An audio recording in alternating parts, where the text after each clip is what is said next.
Bismillahirrahmanirrahim. Assalamualaikum warahmatullahi wabarakatuh.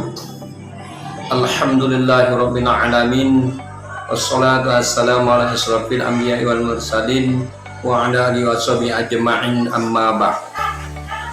Bersyukur kita kepada Allah dengan mengucapkan alhamdulillahirabbil alamin, dan berselawat kita kepada Nabi Muhammad sallallahu alaihi wasallam dengan mengucapkan Allahumma sholli ala Sayyidina Muhammadin wa ala ali Sayyidina Muhammad. Perkenalkan, nama saya Muhammad Rasidi, guru pendidikan agama Islam di SMK 3 Tebo. Adapun dalam kegiatan ini yaitu membuat media sumber belajar, melaksanakan tugas Lokakarya LK2 PPG tahun 2024.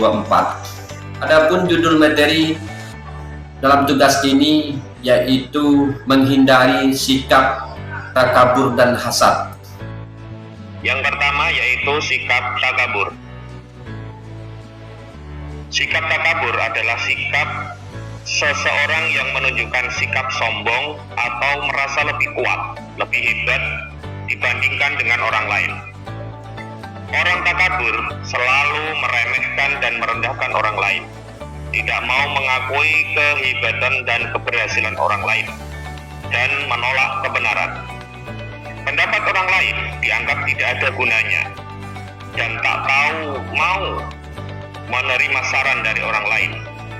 Jadi, sikap takabur termasuk penyakit hati yang sangat dibenci oleh Allah Subhanahu wa Ta'ala, karena membuat seseorang ingin terus-menerus menunjukkan kehebatan dirinya di hadapan orang lain tanpa memperdulikan orang lain di sekitarnya. Untuk itu Allah berfirman di dalam Quran surat Al-A'raf ayat 40 yang berbunyi, Bismillahirrahmanirrahim. Innal ladzina kazzabu bi ayatina wastakbaru 'anha la tufattahu lahum abwabus sama'i wa la yadkhuluna al-jannata hatta yalijal jamalu fi sammil khiyat wa kadzalika najzil mujrimin. Yang artinya, sesungguhnya orang-orang yang mendustakan ayat-ayat kami dan menyombongkan diri terhadapnya, tidak akan dibukakan pintu-pintu langit bagi mereka, dan mereka tidak akan masuk ke dalam surga sebelum masuk ke dalam lubang jarum. Demikianlah kami memberi balasan kepada orang-orang yang berbuat jahat. Quran surat Al-A'raf ayat 40.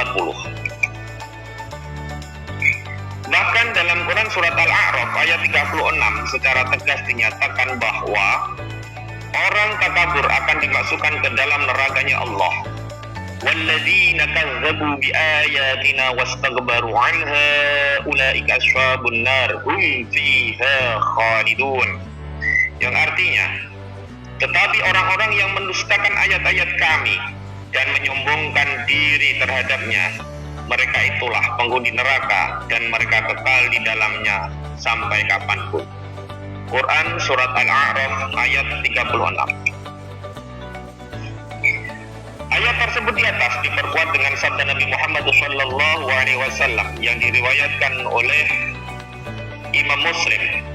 An Abi Hurairah radhiyallahu anhu qala, qala Rasulullah sallallahu alaihi wasallam, yaqulu Allah azza wa jalla, al-'izzu izari wal kibriya'u ridai, faman naza'ani fi wahidin minhuma faqad adzabtuhu, rawahul Muslim. Dari Abu Hurairah radhiyallahu anha berkata, Rasulullah sallallahu alaihi wasallam bersabda, Allah yang maha mulia lagi maha agung berfirman, kemuliaan adalah pakaianku dan kebesaran atau kesombongan adalah selendangku. Maka barang siapa menyaingi aku dalam salah satu, maka aku pasti akan menyiksanya. Riwayat hadis Imam Muslim. Takabur akan bertambah negatif bagi seseorang di dalam kehidupannya. Di antaranya, satu, akan dibenci oleh Allah Subhanahu wa Ta'ala dan Rasulnya. Dua, dibenci dan dijauhi oleh masyarakat. Tiga, mata hatinya terkunci dari memperoleh hidayah dan kebenaran. Yang keempat, mendapatkan siksa dan kehinaan di akhirat kelak. Yang terakhir, dimasukkan ke dalam neraka jahanam.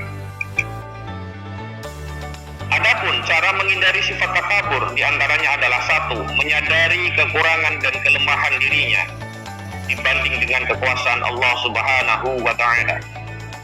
Yang kedua, menyadari bahwa hidup di dunia hanya sementara.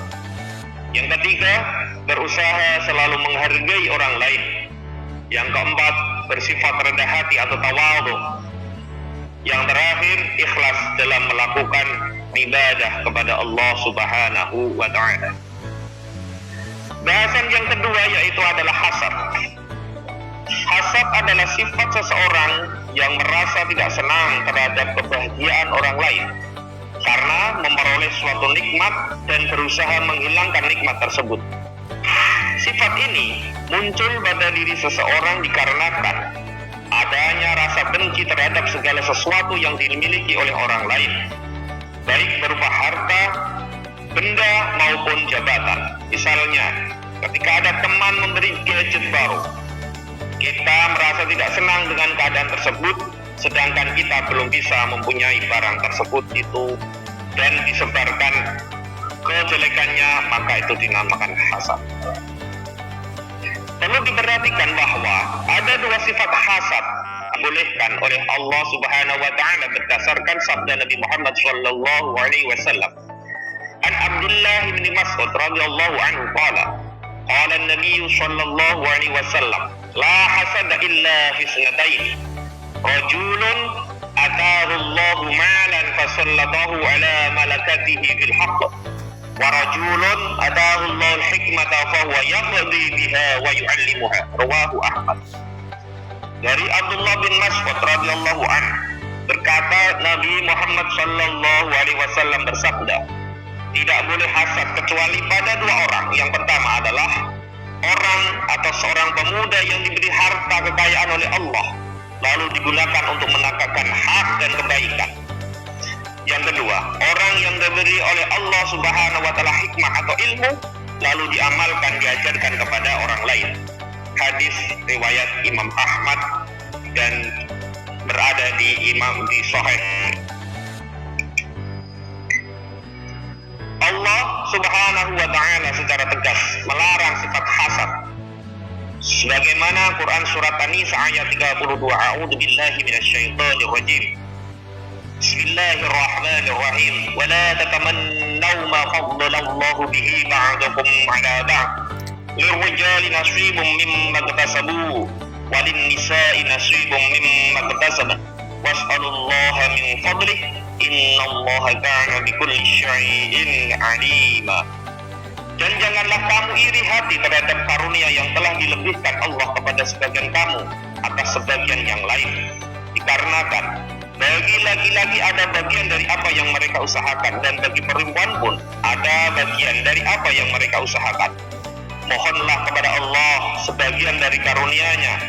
Sungguhnya Allah Maha mengetahui segala sesuatu. Quran surat An-Nisa ayat 32. Menurut Imam Al-Ghazali, ada 3 jenis hasad yang membahayakan manusia, yaitu 1. Mengharapkan hilangnya kenikmatan yang dimiliki oleh orang lain dan ia mendapatkan nikmat tersebut. Yang kedua, mengharapkan hilangnya kebahagiaan orang lain sekalipun ia tidak mendapatkan apa yang membuat orang tersebut bahagia. Asalkan orang lain jatuh menderita, maka ia merasa bahagia. Yang ketiga, merasa tidak ridho terhadap nikmat yang diberikan oleh Allah Subhanahu wa Ta'ala kepada orang lain, meskipun ia tidak mengharapkan hilangnya nikmat dari orang tersebut. Ia benci apabila orang lain dapat menyamai atau melebihi apa yang diterima dari Allah Subhanahu wa Ta'ala. Sifat hasad akan menghilangkan kebaikan yang dimiliki oleh seseorang sesuai dengan sabda Nabi Muhammad sallallahu alaihi wasallam.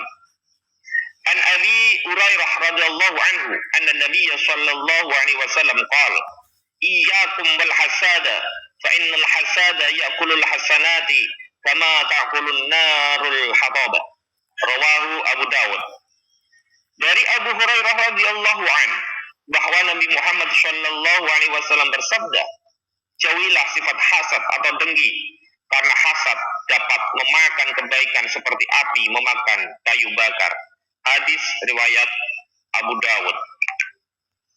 Selain di atas, banyak dampak negatif lain dari sifat hasad, diantaranya adalah: 1. Menentang takdir Allah Subhanahu wa Ta'ala. 2. Hati menjadi susah karena orang lain bahagia. 3. Menghalangi keinginan berdoa kepada Allah Subhanahu wa Ta'ala. 4. Meremehkan nikmat dari Allah Subhanahu wa Ta'ala yang diberikan kepada orang lain. Yang terakhir, merendahkan martabat orang lain. Adapun cara menghindari sifat hasad, yang pertama adalah meyakini keadilan Allah Subhanahu wa Ta'ala. Yang kedua, memperbanyak rasa syukur kita kepada Allah Subhanahu wa Ta'ala terhadap apa yang diberikan kepada kita dari Allah Subhanahu wa Ta'ala. Yang ketiga, menjaga sifat rendah hati atau tawadu kepada setiap orang. Yang keempat, senang membantu orang lain. Yang kelima, mempererat tali silaturahmi. Yang keenam, mendahulukan kepentingan umum daripada kepentingan pribadi. Sekian, semoga bermanfaat di dunia hatal akhirah. Billahi taufiq wal hidayah, sumarida wal inayah. Wassalamualaikum warahmatullahi wabarakatuh.